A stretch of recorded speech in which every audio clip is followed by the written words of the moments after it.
All right, guys. Welcome back to the Budcast. We have an exciting show for you tonight. We've got Sacred Sun Farms, Madison River Hash, and we've got Mark and Joanna and Joe. We'll be right back right after this quick introduction commercial. Antenna vibes under the big sky. 4-6 Budcast gonna get you high. Adam and Tanaki and Nate bringing the heat. No time to wait.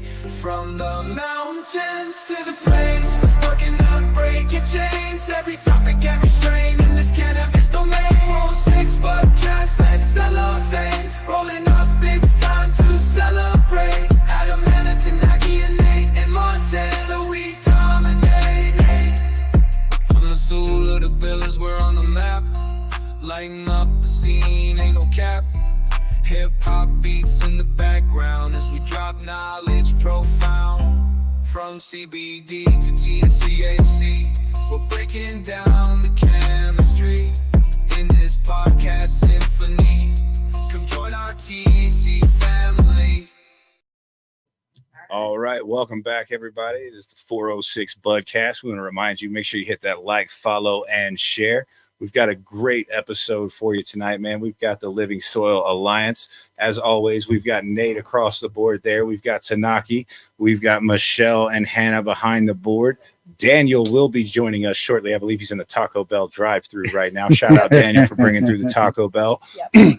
We've got Mark here with us in studio, and then we also have Joanna and Joe joining us remote. Guys, how's it going? Howdy. Thank you so much for having us. Awesome. So tell us a little bit about the Living Soil Alliance and how you guys came together to found it. Yeah, so we are, Sacred Sun Farms is a member of the Living Soil Alliance, and it was founded by Adam from Collective Elevation, Dave from Borealis Gardens, and Craig from Cannabis Counter Haskell Creek originally. And then bringing on some more living soil growers across the state over the years. And really this year we got serious as an alliance, and eight grows farms came together to really start build the foundation of the alliance and to educate. You know, our purpose is to come together as a community, support one another in the efforts of growing sustainably with regenerative ag and practices in place, and really harnessing the power of the plant and allowing it to express its genetics, right? All of the goodness that is in that cannabis plant through the living soil medium. And what's really cool is if you guys have heard that we have LSA bundles for sale. Has anybody heard that? So No. they're LSA variety packs, living soil variety packs. And so as an initiative to raise some funds for the Alliance to build the organization. Can you guys hear me okay? Yes, we can hear you fine. Yeah, you're coming through good.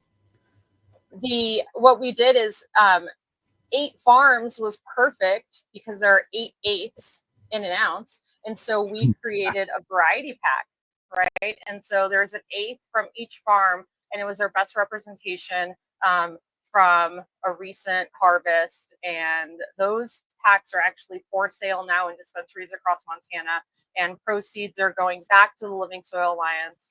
And so Collective, Cannabis Counter, and Borealis were then joined by Roy from Nine Pipe Organics, Ryan from Sensi Care in Billings, and Josh and Denise from Holistic Relief by Design. Then there's Bighorn Buds out of Gallatin Valley, and what else we got? Sacred Sun Farms. Nice, very nice. It's quite a coalition of shops that are coming together to really produce some high quality products. Yeah. So, for those of our viewers out there who don't know exactly what living soil is, can you give us like a quick breakdown of what that is? And I hear Joe, like you're the man who has the master plan when it comes to that. No, I'm not.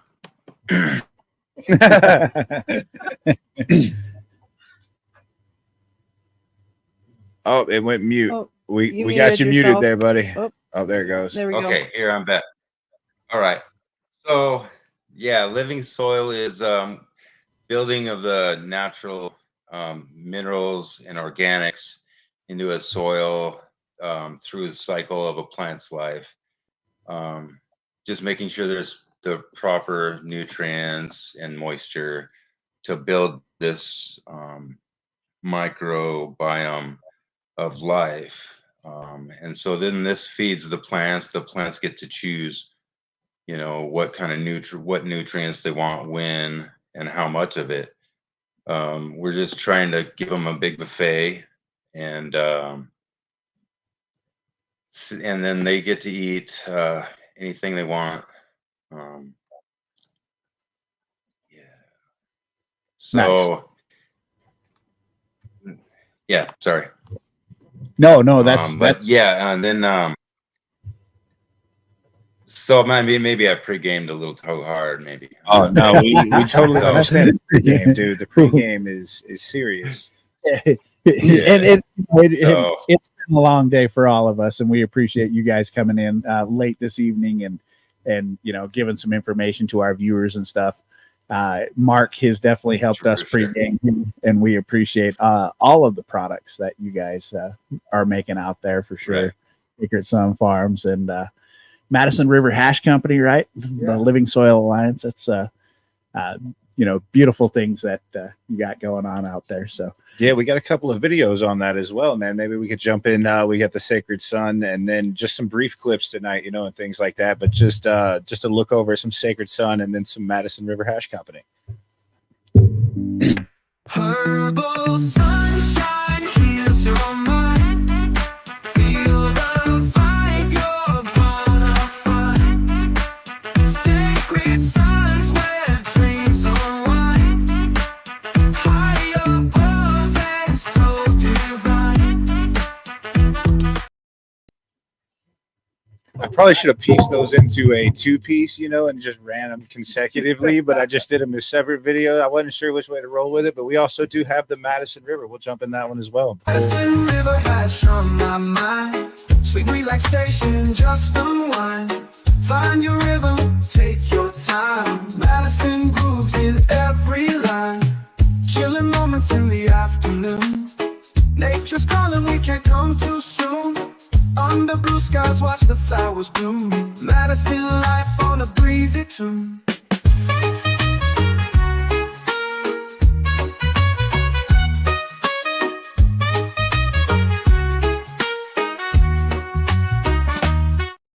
All right, so that's just a brief look. You've seen a glimpse over at some of the garden at Sacred Sun. We've also got some photos that we could queue up as well of some of the gorgeous flower they're growing, as well as the video that was actually in the Madison River Hash media kit. We just kind of threw a little music on there at the end of it, but some really great products that brought the super strong pregame to tonight's show, guys. Yeah. Right. So, I think we should also get into it from the man with the knobs over there, the man with the gauges and the gas that's flowing every direction.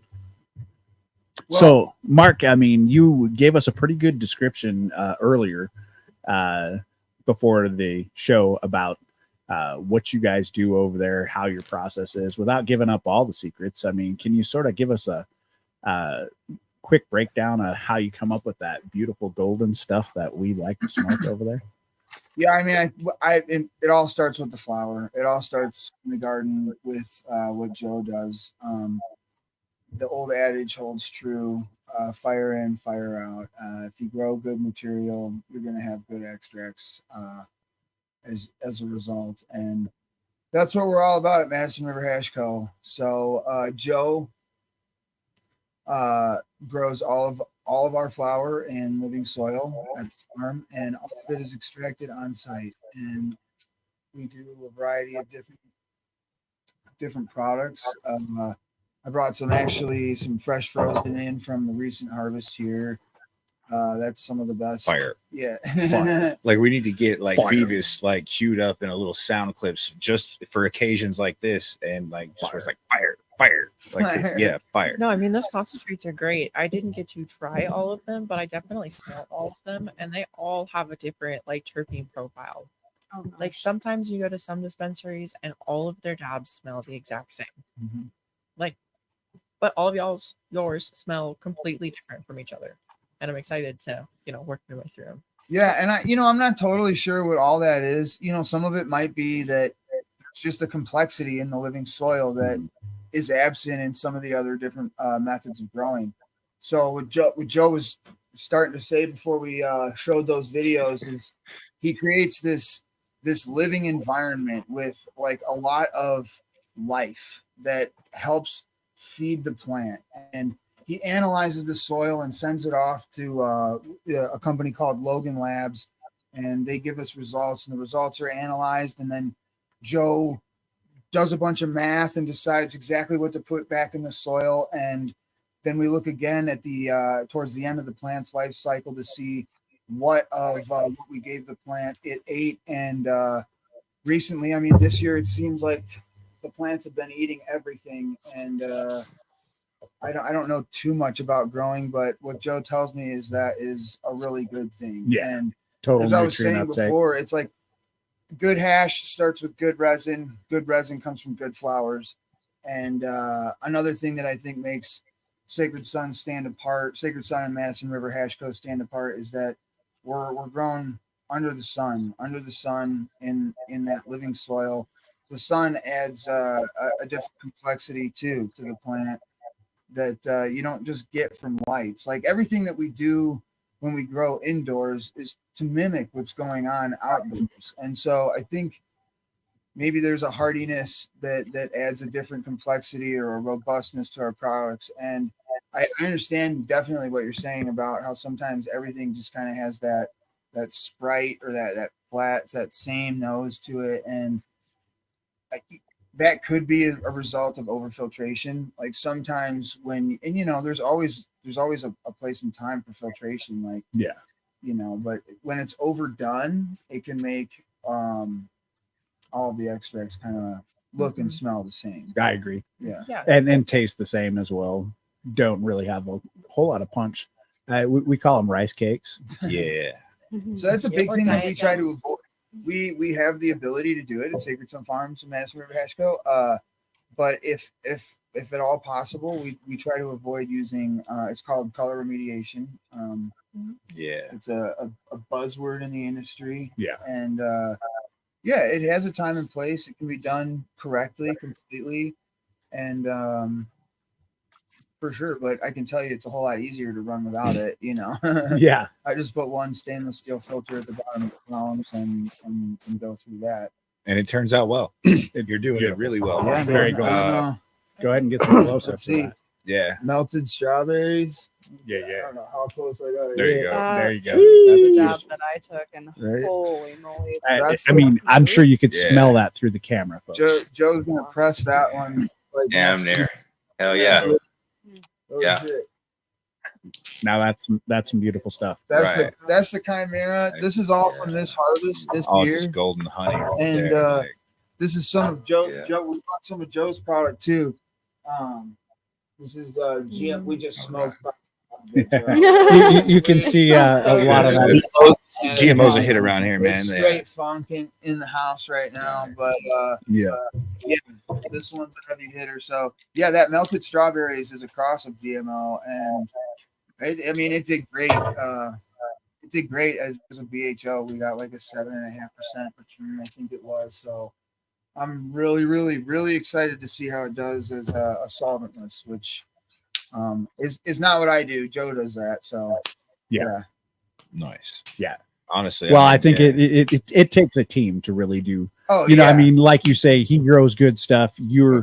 If you didn't know what you were doing in the lab, which you were talking to me earlier, I mean, you have a passion for it. I saw you at the Murphy Murray conference out there. Saw you at a couple other places, really putting in the work to learn. Just like Dallas Weaver, we had him here the other week, and I see a lot of the same kind of people who have that passion to really hone their craft. And it's awesome to see what you guys are putting out and be a part of it for sure.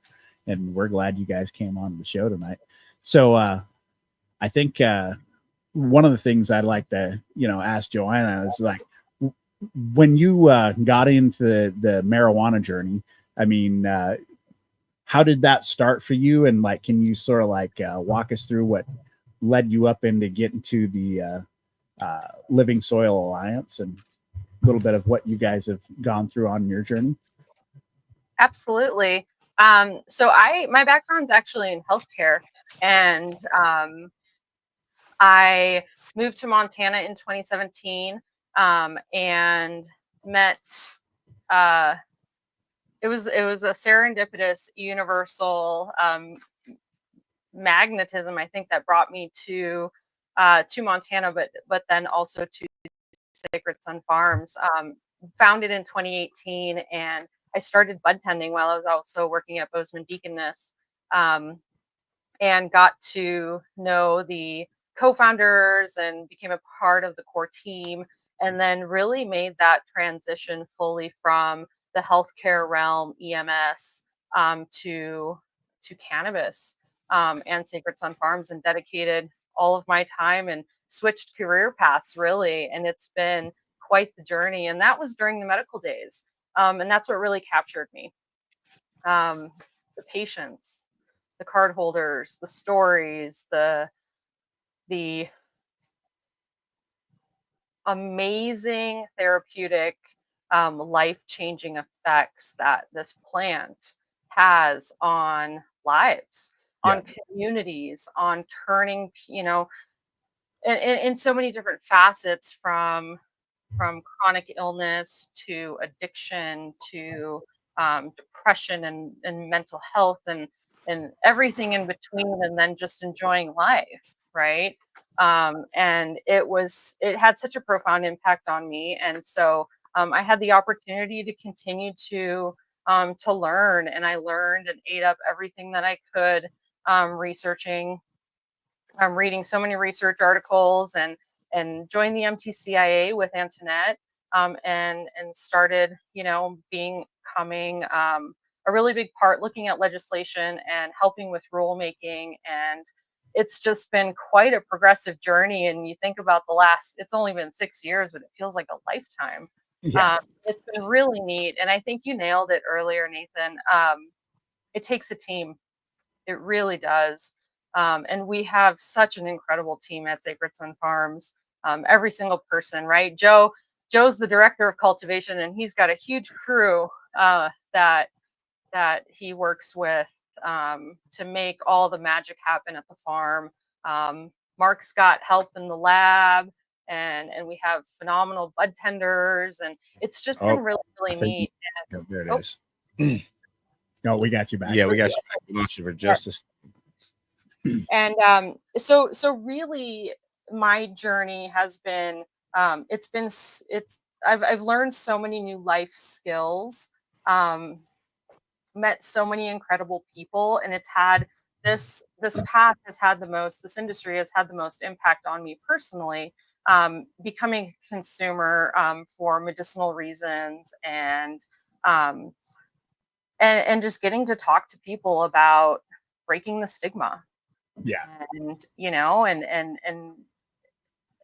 it's been wonderful. And then really bringing that to Sacred Sun Farms, to the dispensaries, and to the consumers. And that's a big part of what Living Soil Alliance is as well.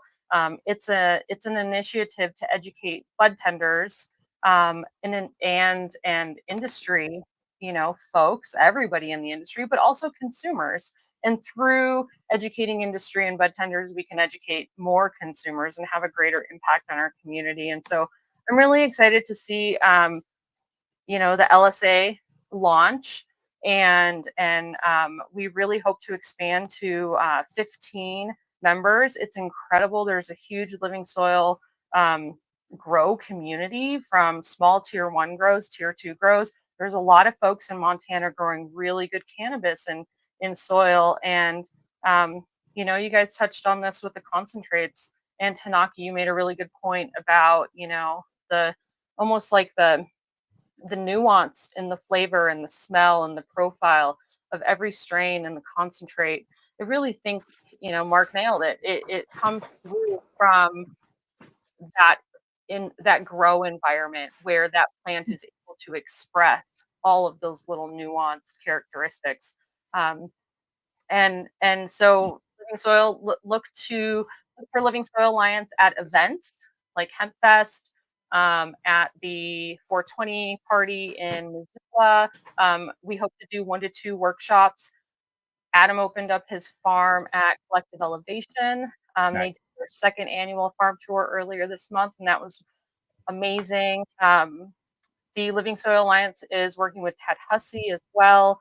And then working with doing workshops for growers within the alliance and beyond, really just focusing on education awareness, and highlighting the product that we so wholeheartedly and passionately believe produces a different, like we're all saying, different nuanced profile by growing it that way. Yeah, most definitely. And I appreciate that breakdown for us. And we need to give a quick shout out to everybody out there in the chat. We see you out there, Dallas, Deborah, Antoinette. We appreciate you guys. Haley, looks like a few other people out there, Mike Adams. So appreciate everybody tuning in, and we appreciate Mark and everybody here from the Living Soil Alliance. What do you got over there, Adam? So we've got the Weed War giveaway that we were talking about last week. Wanted to let everybody know that you got to hit at everyone in the comments, and it's pretty much the tag that makes you tag everybody. But so that's how you're going to get entered in. We've got an automated system that will collect your comment once you hit that at everyone, and that will get you entered in. It's coming with a rolling tray. It's got that classic pipe, that old school metal pipe. Those things actually burn really good. Put that in the tackle box pipe. Yeah, and then you got your grinder as well as the ashtray. It's all got some stoned out baby Yoda. I see an OG gangster Yoda over here. There's a fucking Deadpool Yoda that I didn't notice before over in the right corner. Yeah. So yeah. Make sure you guys are hitting that at everyone and getting entered into this giveaway tonight, guys. So we do got a strain of the week as well. We want to jump into that while everybody's getting everybody in here, man. We've got so as you know, each week we put out a popular poll. It goes out through the 406 Budcast Facebook page and then out to all your favorite Facebook groups like the Montana Dispensary Deals, which if you're not a part of, you definitely should join. But through popular opinion, this week Tahoe OG took out the win, man. Yeah. So we got a brief clip for Tahoe OG, and then we're going to jump in and talk about the overview and some of that terpene profile.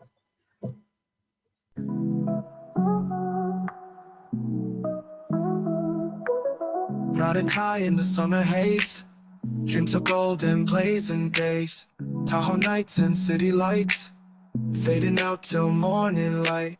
Chillin' back with my Tahoe OG, eyes low, got the world to see. Clouds rolling, setting me free. Feeling right, just you and me.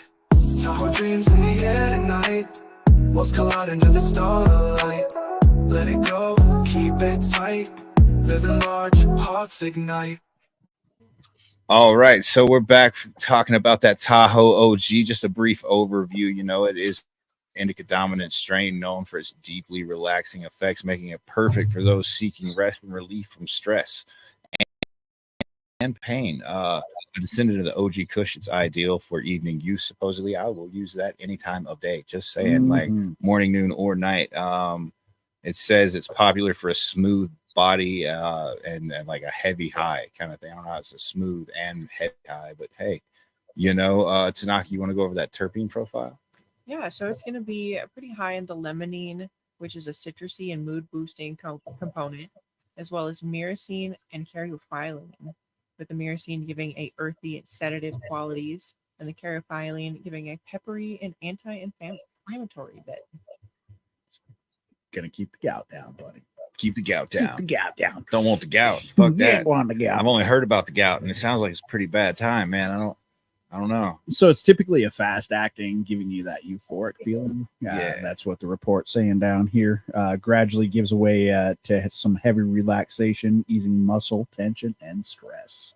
There you go. So that might be one of those ones you want to hit on when you're trying to go to bed.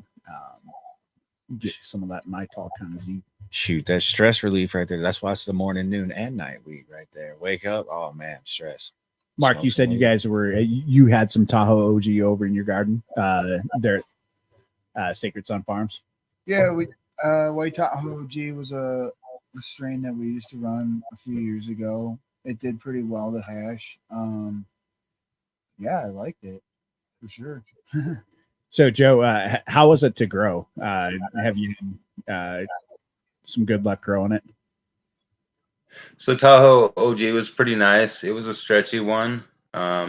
Just like a normal OG, it's gonna have space between its nugs but yeah, it was pretty good. I don't think we got really great terpenes and high THC numbers. We were, and so we passed on it. We went on to other ones and so, but yeah, it was a good one. People did like it. Okay, awesome. We do have a question in the chat. Is it a longer flowering cultivar? It is not listed on the let me- info, but I believe Joe might know from his particular experience growing that strain. I mean, it's an OG, and most of those are going to go 9.5 weeks. Nice. Yeah, I was kind of figuring it was So gonna pretty go to that. conducive to Montana's grow season. Yeah. But yeah, I mean, I've had a little bit of Tahoe OG a couple of times here and there. I think out in Oregon, I picked up a little. It wasn't in Lake Tahoe in Cali, but I was going up to 101 and got to get some Tahoe in Cali and stuff like that. I don't know if I got any in Colorado, but usually across the board, it's a pretty good smoke.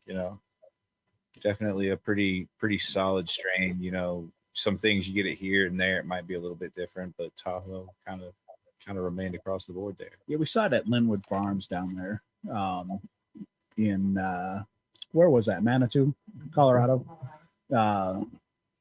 And didn't get a chance to pick it up. We passed on it and got some caviar joints and some other stuff. Why'd you pass on it? I mean, honestly, like the reason why I passed on it is because it just didn't look as fresh as some of the other stuff that they had there. Freshness as a metric for success. That's cool. Yeah. And so I mean, it just honestly didn't present itself as well. Yeah, like Joe was saying, it kind of wasn't hitting our numbers for us anymore. That's definitely part of it.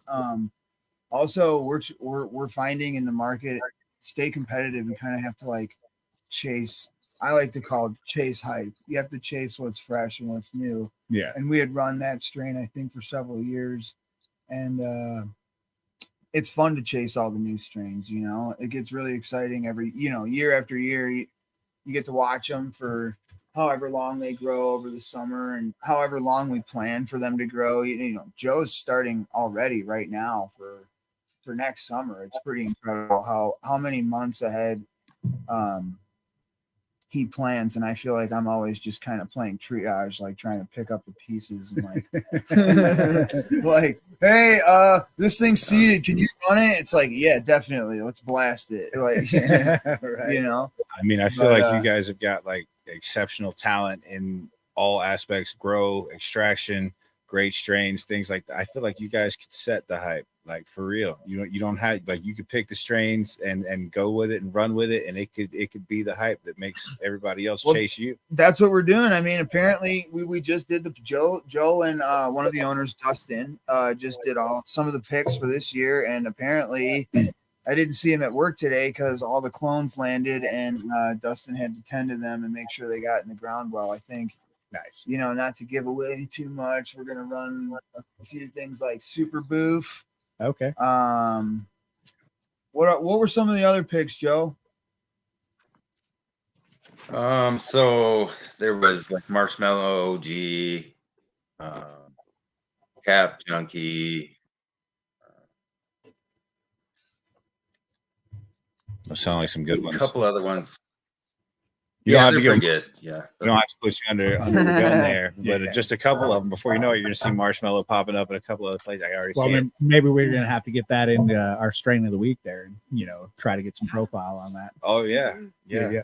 definitely. We're always, I mean, after 26, 27 weeks, man, 4 or 5 strains a week. We've been burning through some strains to throw up in the strain of the week bowl. Nice. Yes. Nice. And we would love to get down and see your guys' operation. Come down there on remote and do some filming down there with you guys as well. That'd be awesome. Set some stuff up. All of our stuff is remote. We can take it out there in the field and get some footage. And Yeah, that'd be fun. Great idea. Yeah, we'd love to set the bar in Montana, but there's a lot to of see. Yeah. there's a lot of people doing a lot of good things. So, we appreciate all the compliments and everything like that. But yeah, there's definitely a lot, especially within that Living Soil Alliance. So if you guys get a second to check out any of those other brands, do so because they're doing a lot of great work. Absolutely. And I think that's the good thing about the industry as it is now is we're able to collaborate a lot more. People are able to come together, work together with their gardens, work together with a lot of the stuff like you're saying. You got 8 out there from 8 different gardens people can participate in. I mean, that's a hell of a variety pack right there. And all of that's going back into a good cause as well. Yeah. 8 8s from all different gardens. I mean, that's a crawl in and of itself right there, man. Amen. That's its own little dispensary crawl in and of itself. And it's limited edition, which is really cool because there are only 130 of these across the state. So if you're lucky enough to get one, right? That's the exciting part too. Can I get a 20, 20, 20, 20? No. Yeah. Where can we find these? We got to make sure that we. Oh, yeah. Yeah. So at all participating grows across the state. So Santa in Billings, Holistic Relief Billings, and Great Falls, Collective Elevation in Missoula, and in Butte and Bozeman, Sacred Sun Farms, Bozeman, Glendive, Wolf Point, Bighorn Buds in Bozeman. So kind of all over. And then Whitefish, Haskell Creek, Cannabis Counter has them. So yeah, we've actually kind of gotten that LSA bundle out to every corner of Montana. Very nice. We're gonna slide by. Well, we have to slide by and get those holistic or 9 Pipe in Ashland. Grab one up. 9 Pipe in Ashland as well. Okay. Yeah, so in Ashland and in Bozeman. Yeah. Northern Cheyenne, that area, Coal Strip, you can slide by 9 Pipes and grab one of those packs. Yeah, I'm excited to try it. I'm not even gonna lie now. I'm really excited to try it. Like And samples always fun, smorgasbord. dude. Yeah, we'll have to do like a package opening like they do, the unboxing. That'll be a great content for subscribers. We have unlocked subscribers, and we've got a couple of them in there, so we might do like an exclusive unboxing of the 8 8s and do some sampling and talking about it and stuff like that. Most definitely. So everybody get that hashtag thrown in there for that giveaway so we can get that out to you. We've got some Weed War stuff over there. Grogu, I think that came from 406 Glass. And there's even, like I said, Deadpool Grogu on there. You've got old school Yoda over there hitting. I guess it's a Grogu. bong, man. No, we definitely got old Yoda on here. Uh-oh. Yeah, he's on the rolling tray. We got. He's smoking a Yoda bong. There you go, bro. And to get entered into that, it is at everyone. Thanks, Naki. At everyone. Oh shit! I knocked over the bomb. This one is nice right here. This one's got like a nice eucalyptus minty smell to it. Like, So that's that rub-on balm that they sent over. Yeah, that in the the roll-on. It is 2 ingredients and 2 ingredients only, and I'll tell you that stuff. Everybody on our staff gave it a 2 thumbs up.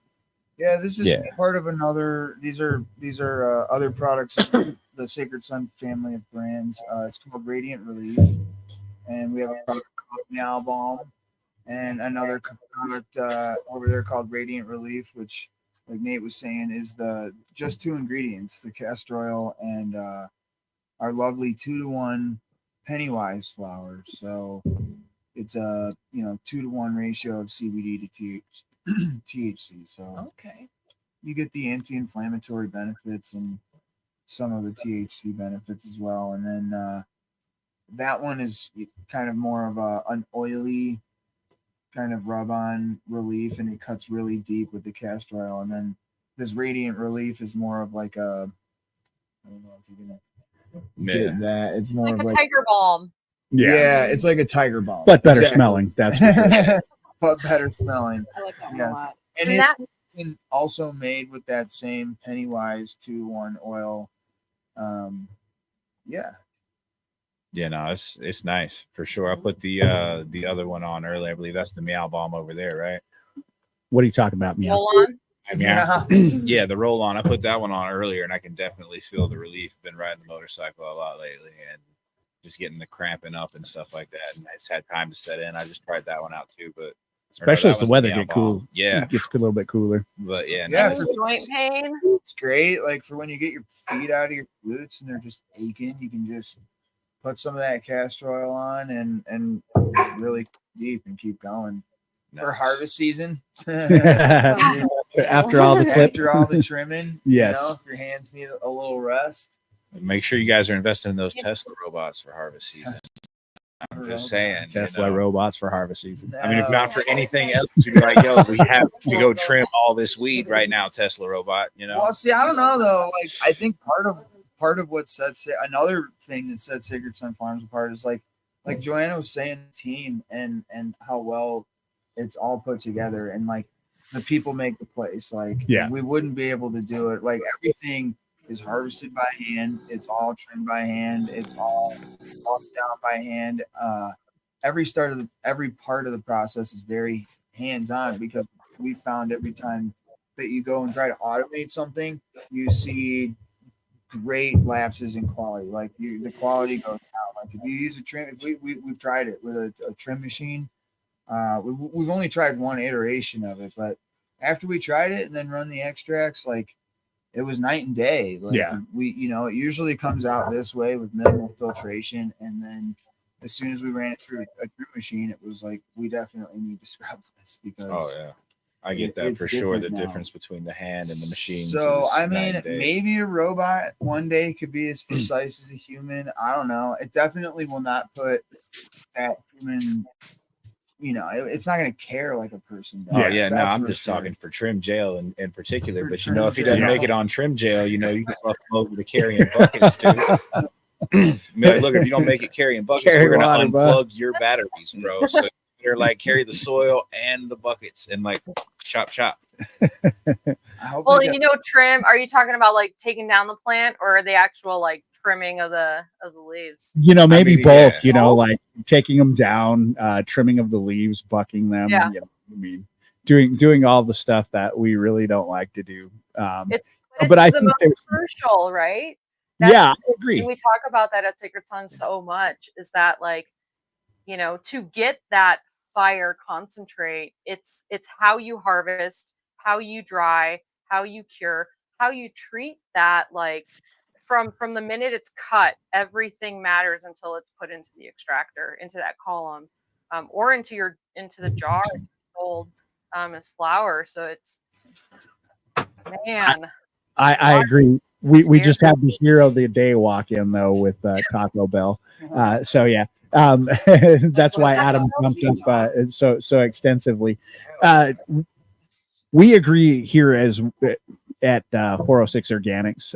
Everybody here that's in the studio and part of this crew is also part of our crew, and so we do this as an extension of a lot of things that we're doing outside of work, but. The idea, everybody has their hands on, everybody's feeding the plants, right down to the bud tenders and stuff like that. Tanaki takes care of them on the off customer times. She's out there watering. She's out there taking care of them, trimming. Daniel, Hannah, my wife, everybody has a hand in everything that's going on. Adam, and so the trim period, we call it trim jail for sure. And we've all lived through it, and these guys do an excellent job. And like you say, it really takes that good team, and it's good to see other teams out there in Montana thriving and making sure that there's great products out there that's representing Montana, because that's what it's really about, is the entire market across the state. And that we're, I think we're on par, if not better than some of the markets that are out there for sure.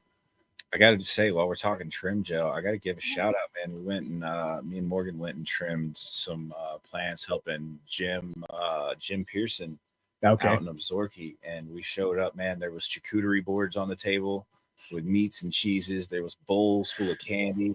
His wife made beef stew. It wasn't even trim jail, dude. It was listen. Don't saying stuff like that. We're gonna have to step up our game. People are gonna be like, wait a minute, we're not trimming unless we got Gordon Ramsay in, like I'm just saying. Right. Great different cheeses. You had pepperoni, salami. You had bowls full of candy. Good candy too. Like, I'm going to work for that guy. Dang this! Like, I'm out of here. It was a pretty good day of trimming some weed, and it was some good stuff too. You had some icebox pies and crescendos and things like that, and some really nice bud that was trimmed up. But let me say that beef stew that his wife made, just oh my god, really set the day right there. We don't have the beef stew, but it's pretty comfortable up in the trim at Sacred Sunflower. It goes for like 6 months straight or something like that. I'm not, too positive, but once it stops, it doesn't. Once it starts, it doesn't stop for like months. But it's pretty comfortable up there, climate controlled. Nice. Yeah, you can definitely get deep into a podcast, but the team at Sacred Sun Farms, it's taken 6 years to dial those systems and dial that team. But this year it culminated in an extremely smooth harvest season, and got to give credit to the organizers of the place. It's just me and one other guy in the lab, but Joanna and Joe do much more in the way of organization for the company, and that is what makes our product stand apart, is how the product is handled from harvest to the point that it gets to our hands. It's like a vegetable, right? As soon as you cut it down, it's rotting. Yeah. And if you don't handle it and store it properly, when you try to go hash it, it's not going to work. So it's really awesome to see it all dialed this year, and I hope any listeners or any people that are new to Sacred Sun Farms, Madison River Ash, go get a chance to try our products. Do it.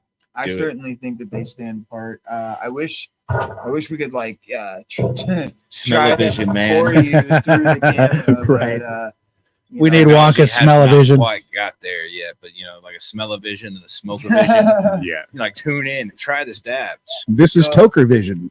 The You'll have Simpsons to predicted it. They talk to your predicted bud past and tenders. stuff. Yeah. Talk to bud tenders, have them get it on the shelves, or find any of our participating retailers. I think the easiest way to do that would go to one of our websites, and I think they're listed there.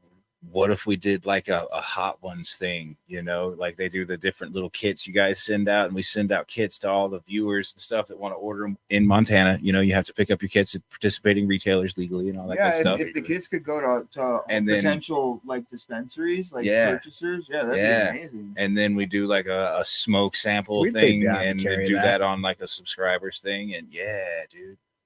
We can't quite get Smoke-O-Vision down, but we can get you the products at home, and then you can along with the podcast.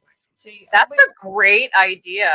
Yeah, you need to make that happen. We'll get on making that happen, and if you could help us out with that, Joanna, I know you got some great organizational skills as well, and we would greatly appreciate your participation as well, Mark. Is that a 406 podcast episode goal? That sounds like perfect idea. Sounds like we know what we're doing for 420. Let's get the terms. Look at that. We already have stuff booked out. Yeah. So that's gonna be a good one. Yeah. I have to start working on some stuff on that one for sure. Most certainly. So, after going over a lot of this, I know that we all have our aches and pains when it comes to regulations and stuff like that. What do you guys see? We have an upcoming legislative session. We touched on a little bit of this coming up, Mark. what do you see as some things that would be helpful for the industry if we could get some, other than the taxes, we know that those need to come down. I don't think the consumers of Montana should be paying 20% up to 23% in Yellowstone County, for their medicine or, for their cannabis. But I mean, what kind of things do you guys see, Joanna, Mark, and Joe, would help our industry thrive a little better and start to come in more to the mainstream of where it needs to be? Well, yeah, taxes should always come down, right? We're taxed too hard always. In a state that has no sales tax on pretty much anything else ever, 23 is a bit Right. high. Right, Yeah. right. So that would help. I think there's definitely a lot of room in the industry to see like consumption lounges open up. That's kind of what we were talking about earlier. I don't know if that's anything that the state plans to talk about, but as like I used to be a bar goer and a partaker of alcohol, but currently I don't drink anything, and there's not really a social setting for me to go to that is like a bar, which we're starting to see them emerge in other markets like California and stuff like that, the consumption lounge. And I just think there's a lot of room for that here, and I think there's just a lot of room for it everywhere. Yeah, I'd definitely love to see it happen. More of a social atmosphere of cannabis consumption. Yeah, a place to like go out and consume cannabis. Like let's destigmatize this whole thing. I agree. I mean, we should be able to play pinball and pass around a bowl. Pinball, exactly. Like one of my favorite, it's called the Lifted Lounge in LA. Shout out, what's up, guys? Lifted Lounge in LA. They hold the Dab Right Invitational, which we participated in last year, and we didn't win, but we didn't lose. I think we came in fourth place or something like that. But they do pinball Fridays in their basement. They got a couple pinball machines down there, and it doubles as an art gallery during the day upstairs, and it's just really cool. People go there and they smoke, and it's great. I think you're onto something there, because arcade bars are kind of a big thing, like Right. Dave and Buster's was like the Walmart version of it, but like niche arcade bars, but also a stoner lounge at the same time. You can go in and play like all your favorite old school arcade games, and that would be lit. The problem is the state is not going to allow you to have cannabis and alcohol in the same spot. Well, we don't have alcohol in it. Yeah, we just and have cannabis. just cannabis in it, consumption cannabis and lounges, I think, is what we're arcade talking games. about. So, I mean, Joanna and Joe, what do you guys see as far as regulation on your side? From my standpoint, just to build off of that tax, I think the first stepping stone, which I'm really excited about in the 2025 session, is to tax the net price, not the gross, which is we've got this really weird, most people, I don't want to go down the rabbit hole of tax, but as you guys know, with dispensaries, it's been an interesting formulation that we've developed in Montana law to tax the gross, which is weird, right? Like you tax the gross price, and then you've got these like inclusive discounts, and then you can tax the net. So get rid of all that, simplify it, and just tax the net. And I think that is the first stepping stone to reducing that tax burden on the end user, on the consumer, right at the register. And then I'm really excited about hopefully freezing the footprint of the license structure that we have. I think at this point we have 1.5 million square feet of canopy licensed in the state of Montana, and about 90% of it is in production, which is a lot of weed.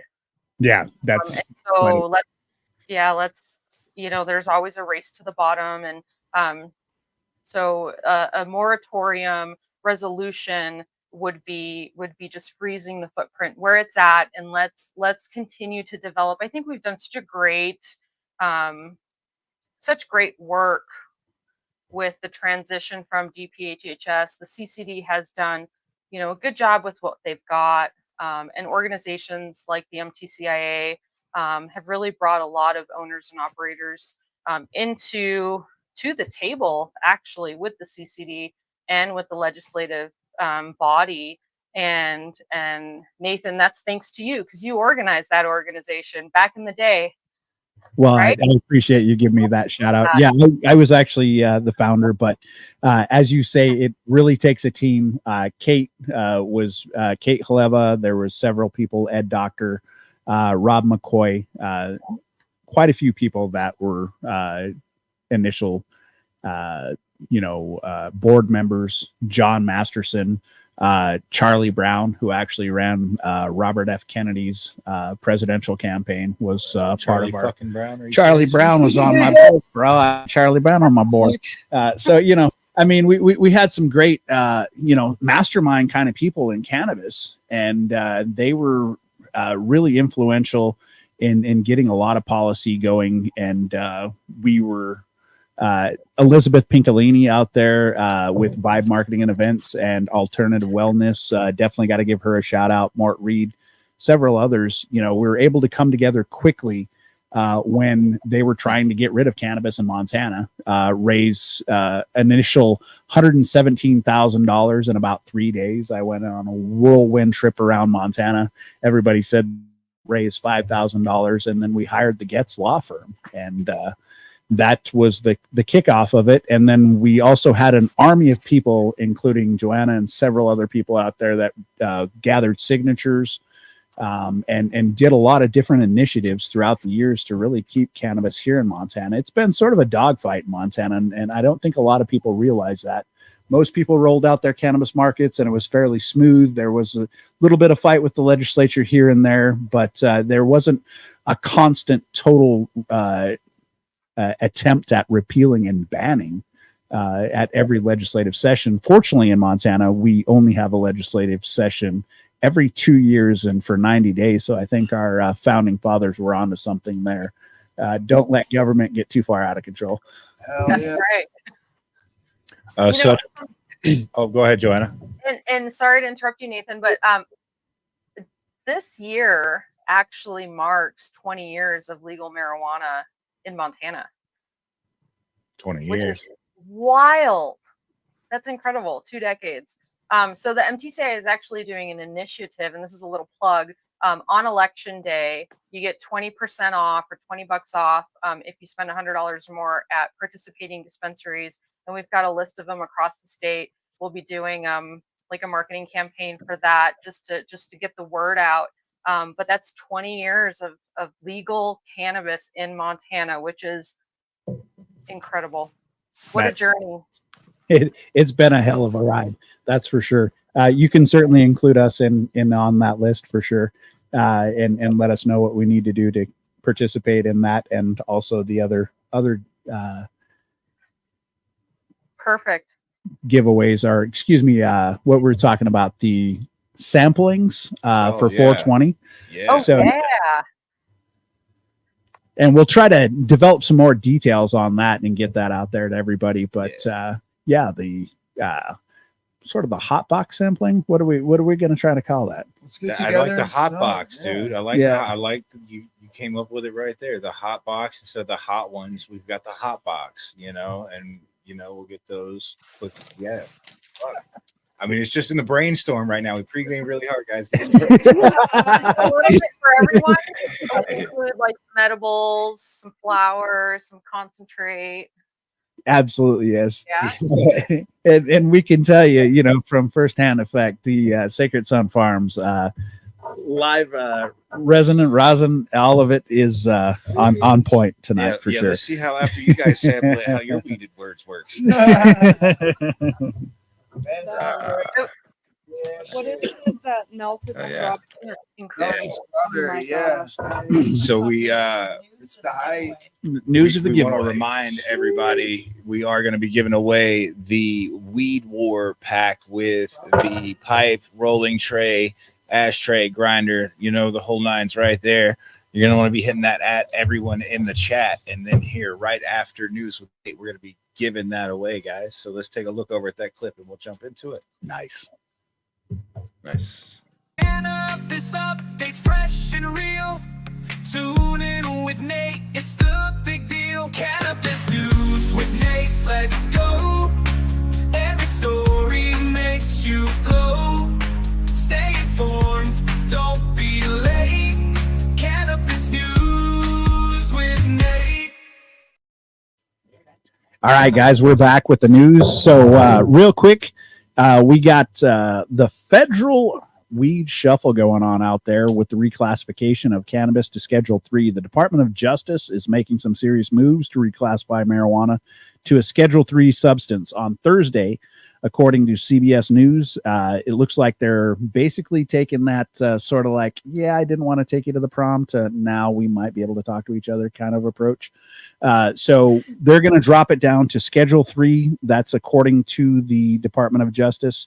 What it's actually going to mean for a lot of the cannabis industry, I think at this point, is that 280E is going to drop off, and a lot of the cannabis businesses out there are going to start being able to write off some of their expenses and stuff like that. Something we haven't been able to do. I know that you guys out there with your large farm out Sacred Sun Farms, that's probably going to be a pretty big windfall to you guys to be able to write some of that off and put some profit back into your pockets.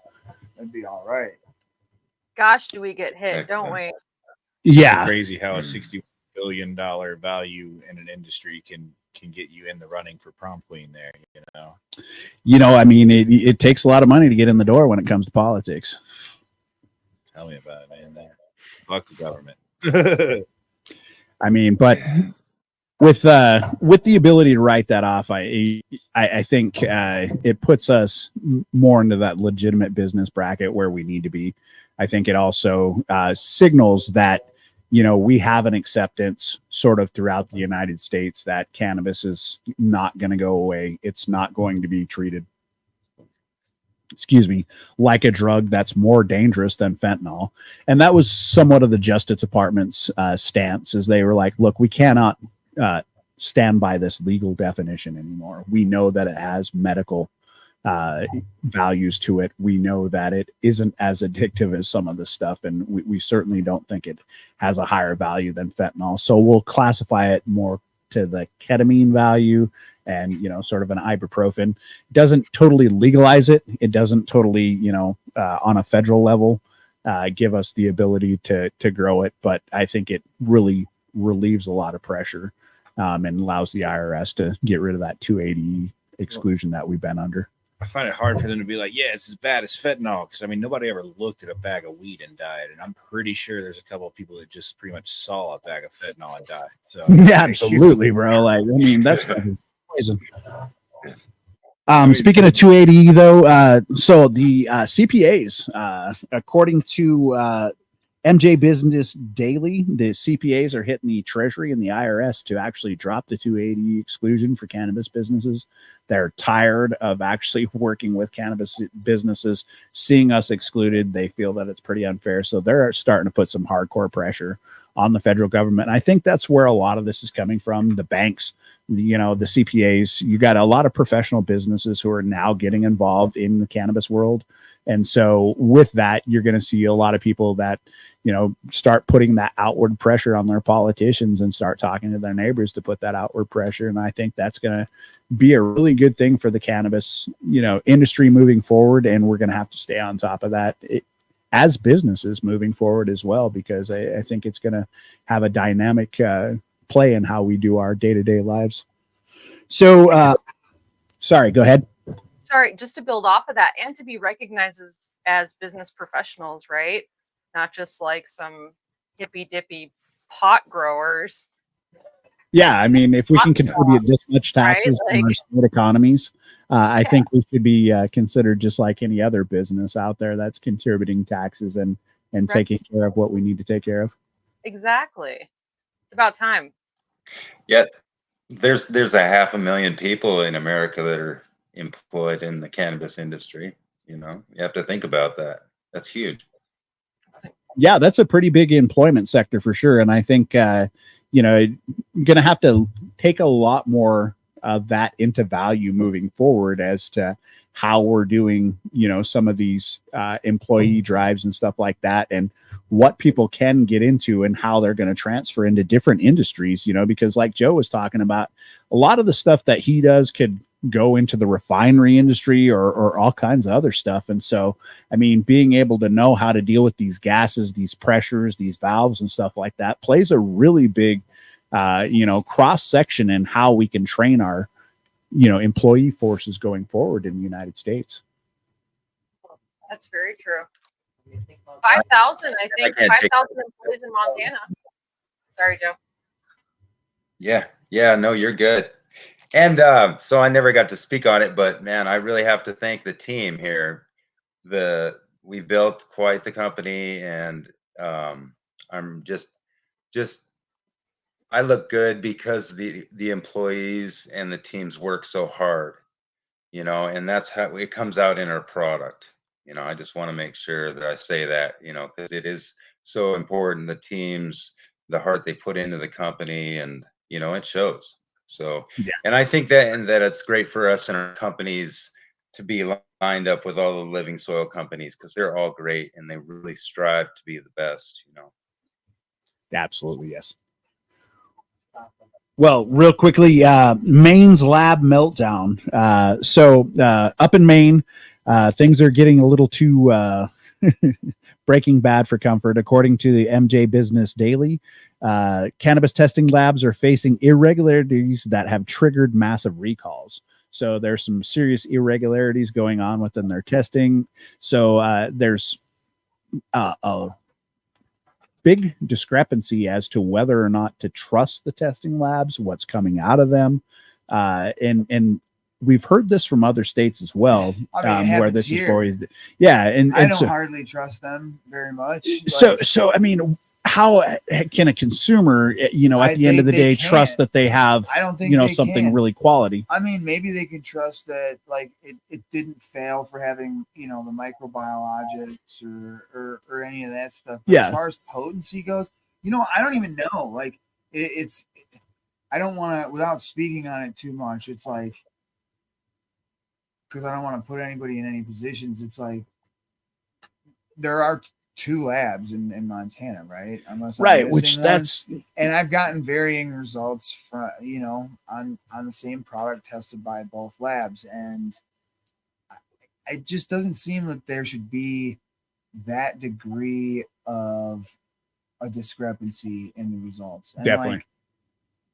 I don't know. Can anyone explain to me how you have something that's over 100% cannabinoids? I've literally put it out there to the world, I've gotten results back it's over 100% by volume, 100% of something is 100%. That's all of it.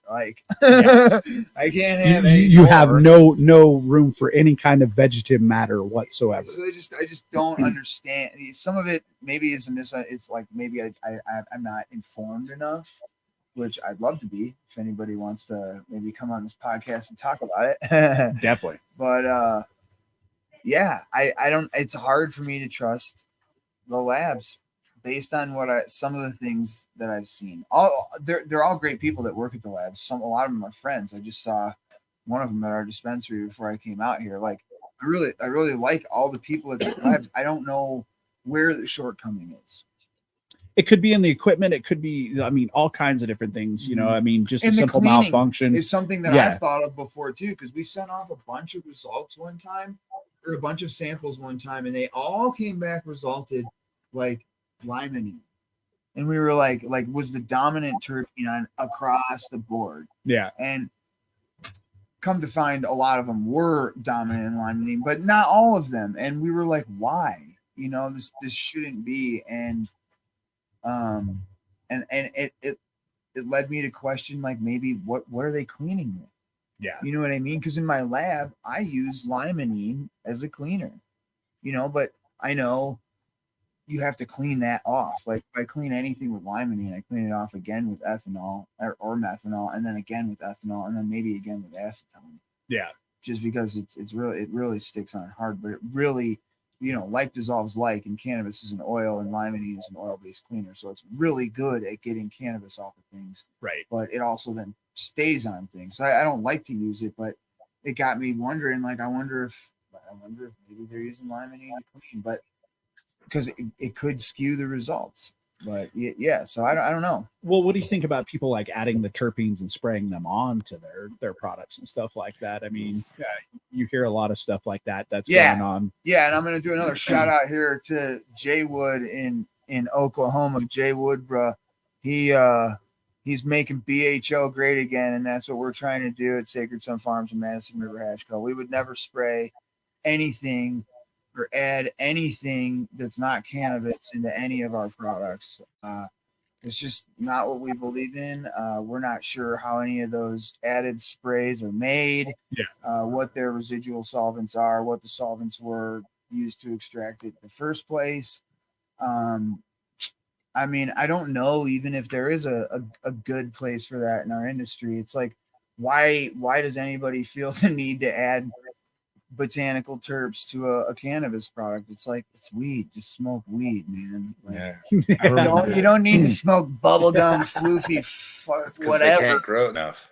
Weed and 2 pieces of bubblegum. I remember back in the day when it was just some really dark brown Mexican brick weed that just tasted absolutely You had to have a record terrible. and a playing card. That's when like blunt effects came out, and then we were all out there spraying, like at least trying it. The blunt effect, you'd spray it on the weed, and it was terrible. Absolutely, you knew as soon as you smoked it, it was absolutely like very heavy on the smoke, and it was not good for you in any way.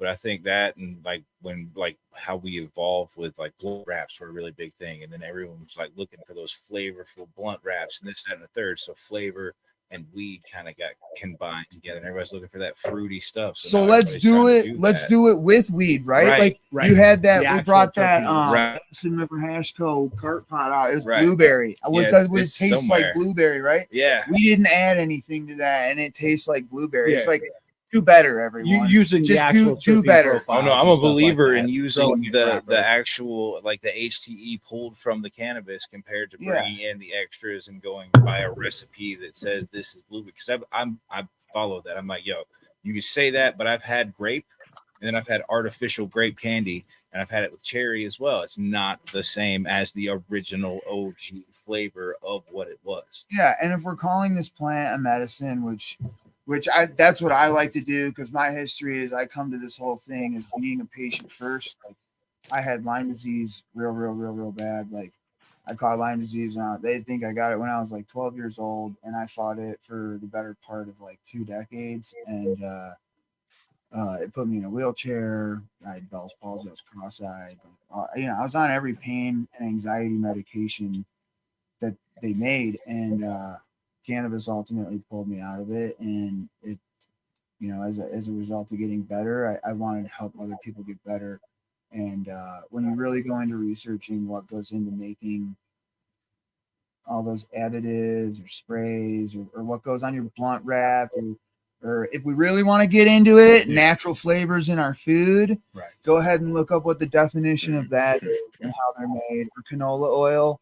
And you'll want to think twice about adding things to your diet that, or your consumption that don't necessarily need to be there. And it's like, let's just get back to cannabis.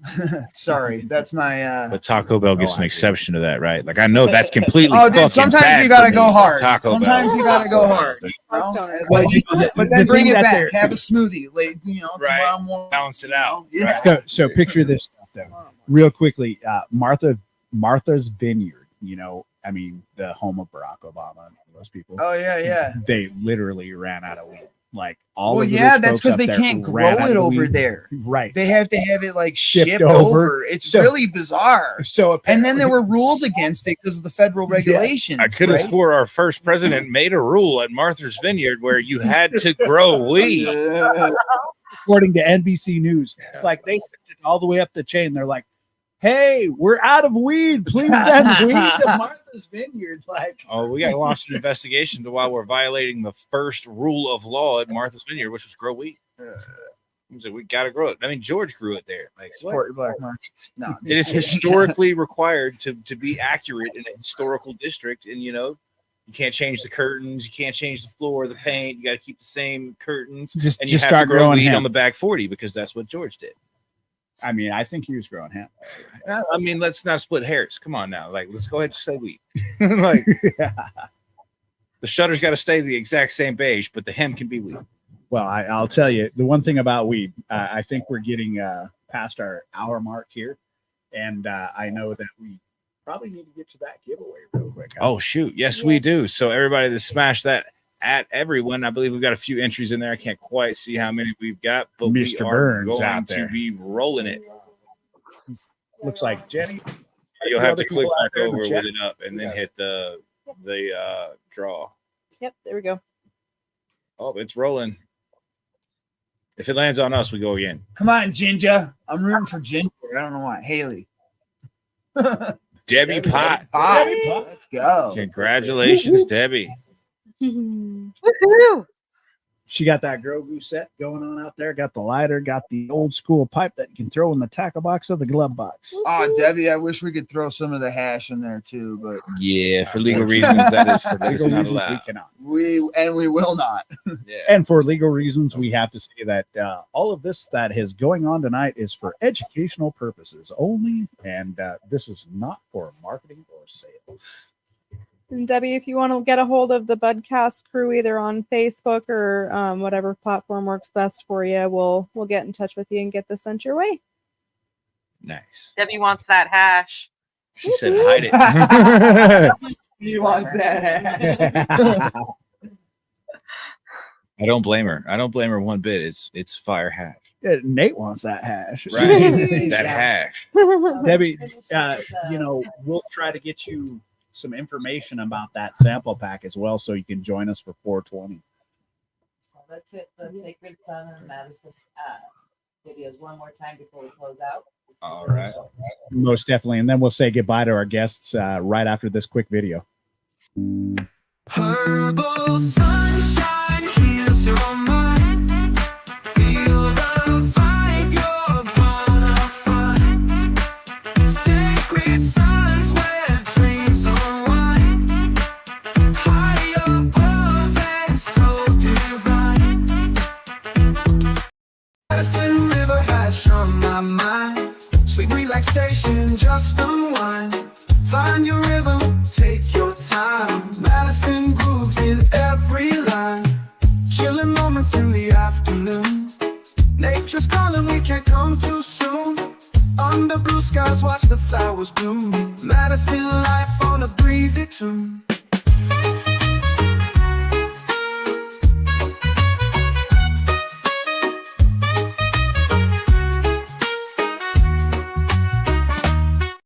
You like that? All right, guys. So we're back, and we got to wrap up everything here. We got to thank Mark for joining us here from Madison River Hash Company. Oh, I got to thank you guys for having me. This was awesome. If you ever want to do this again, like, or come out to the farm, let's do it. Yeah, Absolutely. We'd love to do that for sure. And we'd love to have you back as a guest.